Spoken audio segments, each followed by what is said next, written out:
waxay u qaadatay 35 sano inaan barto arrintan laakiin awish inuu qof bari lahaa markaan jiray 20 sano qof walba successful person adduunka caalamka ku guuleystay waxay mastergareen 5 skill maaha konton 20 maaha just 5 skills dadka leaderka adduunka hogaamiyo dadka billionaire-ka arkayso aad daawanayso banaanka daawanayso leedahay sidii waxaan ku sameeyay macquul galmaha waxay wadaagaan 5 skill ay mastergareen laakiin waxa caloosh ku xanuujinaya waxay tahay wax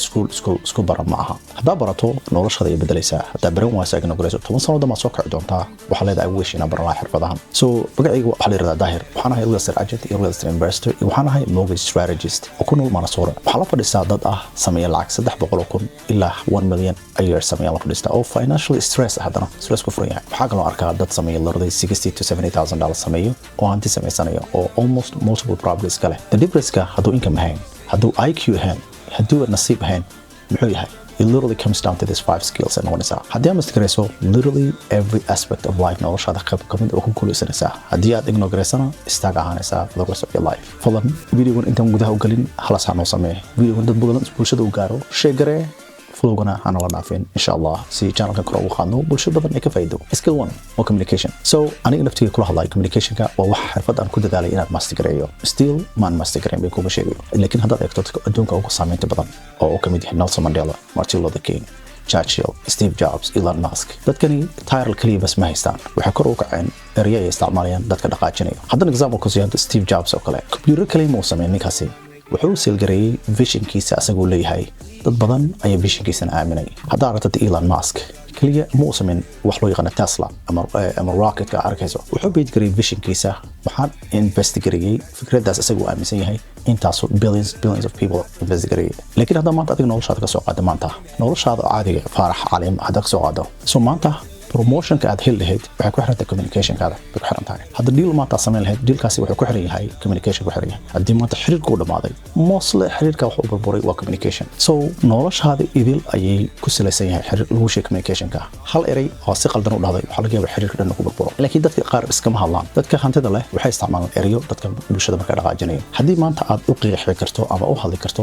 si fudud ay dadka ku fahmayaan dadkaasi fikradaada iyo waxaad marka aragto ay ku sameeyaan hadda mid kugu daro sala socoto eriyada dadka ay dhaqaajiyaan dadkana adduunka ay dhaqaajiyaan skill 2 oo wax loo yaqaan sales and persuasion dadka badana waxay ku leeyahay aniga waxba iibiyo yes waxba iibisa hadda maanta shaqo rabto adaa iskadayo hadda promotion raadinayso adaa iskadayo hadda client raadinayso hadda for example waxaan sameeyo kale business leedahay oo kale still adaa iskadayo hadda maanta aad xaliim raadinayso in aad iska noqonaysaa literally noloshaada waxba iibinaysa laakiin moogdana wax iibinayso dadka qaar wax khaldan bay ka fahansan persuasion kan ma aha wax loo yaqaan manipulation qof bedelaysa ma aha qof kaliya ina fahanto shayga qiimo leeyahay muhiimada waa taas soo qofku markuu shayga qiimo leeyahay uu fahmo waxa uu fududaanayso go'aan ka qaato oo shayga qofka yes uu sameyn karo so that's why arkaysa the reason so that broke for the rest of their life because of maaha inay wixii ay qalad sameeyaan ee wixii go'aanka saxda qof kale si loogu cadeeyo ma fahansano qofka daw sharax karto si fudud uu sharxi karto uu fahmiyo uu ku fahmo qofka go'aanka uu fududaanayo okay hadduu maanta communication ka uu ahaan lahaa engine-ka literally persuasion kan wuxuu noqon lahaa gaaska lagu shubay labadaba u baahan tahay mid la'aantiis ma shaqeynayo skill 3 aan kugu daro waa financial literacy literally bulshada Soomaalida aad ay ugu baahan tahay so hadda maanta taad lacag samayso oo tiro fara badan aad samayso waxaa arkaysa dad badan lacag sameeya haddana still broke sidee ku dhacda waxaa arkaa dad sameeya 200,000 500,000 600,000 oo still hal jeeb u jiro in guriga ay degan yihiin lagala wareego ama ay ku dhacdo qoyskeeda noloshooda burburto sidee ku dhacda arrintaasi ku dhacda waxaa arkaysa kale qof 60,000 sameeyo sanadkii oo haddana 3 rental properties kale oo habeenkina si nadiif u saxdo so haddii arrinta income hadday ahayn maxay tahay it's literacy wax lagu sheego financial literacy there's only 5 things hadda rabto inaad masterayso financial literacy lagu sheego inaad fahantaa waa number 1 wax loo yaqaan cash flow lacagta ku soo galayso iyo lacagta ka bixayso inaad ogaataa number 2 wax loo yaqaan assets versus liability waa liability-ga waa assets wax lacag jeebkaada galinaya liability wax jeebkaada ka bixinaya waa taa muhiim in ogaato dadka qaar waxay iibsanayaan shay liability ayaga u haystaan asset for example kale qof wuxuu iibsanaya gaari $80,000 wuxuu haystaa literally inuu yahay assets like liability waa tan kale waa debt so debt-ka waa deenta waa deenta dadka qaar waxay u isticmaalaan wax loo yaqaano as a tool for leverage ana u isticmaalaan for example hadda qof wuxuu iibsanaya guri $400,000 kala baxaya and then wuxuu ku dhameynaya 5 to 7 years oo isticmaalaya wax loo yaqaan fast mortgage freedom qofkaasi leverage uu noqonaya qof kale xarkiisa deenta qaadanaya 30 sano ku jiraya bangiga intaas ku sameynaya millions of dollars waxaasi waa wayna fahantaa muhiim waay waxa kale taas muhiim ayadana deenta xarkiisa qof credit card soo qaadanayo oo isticmaalaya si loogu talagalay isticmaalaya qof kale wuxuu ku leeyahay vacation ku aadaya wuxuu haysta sagal lacag inuu leeyahay then deyn buu isgalinaya collection agency loo diraya and then noloshiisa dhammaan burburayso so literally labada qof deentooda isticmaalaya midna si maskax lagu isticmaalaya midna noloshiisa ku burburaysaa waa labada qof walba deyn buu qaatay laakiin dadka taajiriinta waxay isticmaalaan deynta si loo isticmaalo hantida si ugu dhisaan ay u isticmaalaan tan kale waa taxes waay taxeska muhiim ma aha lacagta inta samayso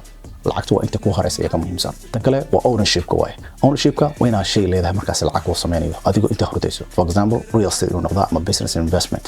mostly dadka waxaan ka caawin in real estate yeeshaan at least wax ownership guri yeelato hadda maanta guri leedahay an average guriyaha 400,000 property that you wuxuu kor u kacaya 5%. That means $20,000 ku sameynaya gurigaada every year. That's like lacag aad ku sameynay gurigaada wuxuu iska hurdo. Laakiin xalimada kala dariska aad tihiin way kareysataa lacagtaasi dib ma arkayso way bixinaysaa nolosha ma arkayso. So dadka hantida waxay sameeyaan shay lacag markaasi u sameynayo intii hurdaan ay sameystaan. ama ganacsi noqdo ama kala noqdo laakiin money hada lacag soo galayso oo lacagtaas aqoonteeda lahayn waxay noqonaysaa kale waa biyo gacantaada ku shaqo kale waxa ku dhacaya biyahaasi way yaaci doonaan skill for muhiim waa laakiin qaar uma haysta skill waa adaptability qofka shayga adduunka la qabsan karo hada adduunka caalamka arkaysaan wax loo yaqaan AI automation wax walba socda saarkaysan adduunku isbedelaya socda shaqooyinka loo haystay 5 sano ka hor inay aad fiican yihiin oo like software engineer kale hada qadka ka baxayaan saarkaysan laakiin qofku inuu la qabsan karo ayaa muhiim ah qofku markii inuu sheegay xirfad baran karo oo noloshiisa bedeli karo ayaa muhiim taas muhiim ah hadda taas sameyn karin dib u dhac aad u weyn baa kugu dhici doona noloshaada isbedeli doonta so badana adaptability lagu sheegay hadda analogy ku siiyo for example let's say that farxad hay truck driver baa tahay the truck driver wada marka qaar road block u dhacay wadada way soo xirtay so wadada soo xirtay maxaa dhacayo hadda GPS wadato GPS ma kood garanayso waxay sameynaysaa wax loo yaqaan recalculation then another route kale ku siinaysaa ka bixi karto that's literally adaptability lagu sheegay way so qofku inuu flexible noqdo adaptable noqdo muhiim way skill 5 I know this one waa waxa mid walba nolosha dhan bay ku fududaynaysaa hadda masterclass waa wax loo yaqaan discipline and focus adduunkan caalamka ku nooshahay isla la socotaan distractionka literally everywhere way so hadda example ku sii maanta hadda maanta gym aad oo kale aragto qof someone is in good shape aragto isfaacu jirkiisa uu qurux badan yahay qofkaas ma inuu ka aqli badan yahay maaha inuu talent u leeyahay literally qofkaasi waa basically more disciplined than you discipline-kooda ayaa ka fiican ta discipline-ka kaliya bas maaha nolosha lacagta kamid ah ganacsiga discipline tahay same with life nolosha kamid tahay so adduunkan ku jirno waa everything was digital literally distraction-ka meel walba ka buuxa qof walba wuxuu rabaa inuu still garay attention-kaada so telefoonka ku qacdad ku wada daawanayso ayaa kamid ah one of them laakiin qofkii markaa focus gareyn karo 2 to 3 hours a day ma kuma dhahay even 8 hours oo ka fiicnaanaya boqolkiiba 90 dadka bulshada inta kale oo ka fiicnaanaya because haddaan ka hadalno runta ka hadalno discipline lagu sheegayo saqaldan ay dadku fahmeen maanta haddaad qof ka soo qaday analogy ah oo qof beeraley haddaad oo kale maanta haddaa beer maanta inta shay abuurto waa biyo ku shubto wax isbedel ma arkaysid waxaan leedahay waxaan horta ma shaqeynaya wax soo baxaya ma laha maxaa dhacay laakiin haddaa biyo ku shubto one day waxa garantiya way soo baxaysaa shaygaasi hadda beertaasi waa soo goosanaysaa laakiin muhiimadda xataa qofku inuu ka wadgareynin so dadkan hadda aad arkaysa mostly successful-ka ama adduunka horumarka sameynay arkayso ma aha inay gifted inay yihiin just waxay masterkareen skillkan oo one of them kamid ah ama all of them ay masterkareen oo communicationka persuasionka financial literacy adaptability and discipline waxyaalashana wax school isku bara maaha dadka qaar wax ku qaata decades inay ku bartaan on this 5 skills kana noloshaada literally controlan income-kaada controlan xiriirkaad galaysa controlan even nabadda ku noosha controlan iyo xorriyadaada hataa tahay maanta qof teorigiis jiro oo still struggle garanayo ma inaad lazy tahay maaha inaad tahay qof stupid maanta maaha it's just qofku baray ma laha waxaan cid ku baray ma laha waa adigoo like you know game ciyaarayo ruleskeedaad garanaynin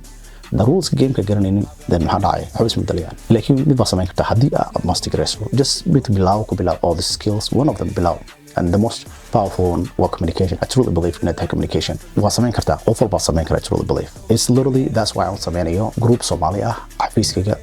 office weyn baan leenahay officekeena haddaan ugu imaado waxaan sameynaa dad inay nagu soo biiraan aragno communicationka training aan ku bixino trainingkaasi aniga kamid ah dadka baranayo adiga maaha wax kaliya inaad tahay so waxaan rabaa meel aad practice ku samayn karto aad ku dareemayso comfortable aad ku dareemayso bulshada la wadaagi karto fikradaad aaminsan tahay so then group waxaan rabaa at least ilaa gaarayo 20-30 people gaarayo inaan kusoo biirno so xafiiska kuwaas iyo everything wax ugu yaalaan waa imaan kartaa literally skill-kaada fikradaada bulshada soo bandhigaysaa so basically adigoo presentation samaynaysaa usoo bandhigaya fikradda waxaad aaminsan tahay